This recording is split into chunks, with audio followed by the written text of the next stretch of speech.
Alcohol was involved. Story number 1. Go west, young man. After packing up my Volvo with everything I owned, and go west, young man, ringing in my head, my dad came out to the driveway and said, "Why are you taking all your stuff?"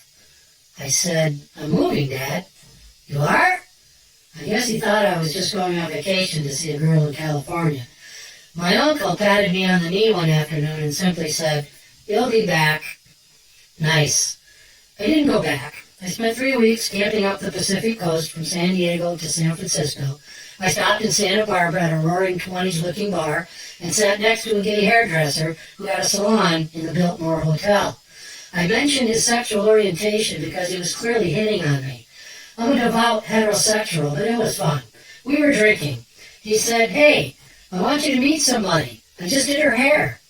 He leaned back to reveal Natalie Wood, sitting on the stool next to him. The three of us had drinks and some laughs. The next day he cut my hair at his salon. He offered me a shoulder rub before the cut. I declined. Welcome to California. In San Francisco, I stayed with a female friend I had worked with at a summer job while I looked for an apartment. She taught art at the San Francisco Institute of Art and later became a very successful artist. I still have one of her original paintings. I wonder what it's worth. She was very good friends with a guy that owned the downtown Ferrari and Rolls-Royce dealership. She mentioned I was in town and was going apartment shopping. He mentioned he was looking for an apartment for his secretary/mistress and would like to tag along. With only enough money left for a rental deposit, after some really bad decisions playing poker in Las Vegas on the way, I was chauffeured around San Francisco in the back of a brand new Bentley looking at studio apartments with a guy who hung out with Clint Eastwood and sold him cars. You can probably now see where the folks in that little rural town bar mentioned in the preface are coming from. I found a tiny apartment on Pine Street near Nob Hill for $200 a month. It had a space for a Murphy bed in the wall, but no bed. No worries. I'm handy as hell. Exploring the nearby neighborhood, I meandered my way through a couple of bars down to Polk Street. A corner bar looked inviting, so I took a seat at the bar and ordered a draft beer. The bartender was as nice as could be and as big as a lineman with the 49ers. After a few minutes, another beer arrived in front of me. "That's on Jack," pointing down across the bar. Jack waved, I waved back. What a nice place. A few minutes later, another beer arrived. Now there's two in front of me, and I'm still working on the first one. "That's on Bill, over there." Bill smiles and waves. I thank him and wave back. Man, I hit the jackpot of nice bars. 2 gifted beers, and I haven't been there but 10 minutes. And only a few blocks from my apartment. Mr. Linebacker, bartender, suddenly looks out the window and raises his voice about 2 octaves as he excitedly exclaims, "Oh, there's my husband! He's coming in!" I spun around in my stool and was stunned to see that he was referring to another man. I thought, is everyone in California gay? I stared at the 2 beers on the bar and the many smiling faces staring at me for a reason that I now understood. I wasn't a bad-looking kid. Now I have a tough decision to make. I hated leaving those beers on the bar. That might be the only time in my professional drinking career that I did so. I'm much more LGBT educated now than I was when I was a 21-year-old country boy after a few days in the big city of San Francisco. Clearly, I had no idea what I was doing.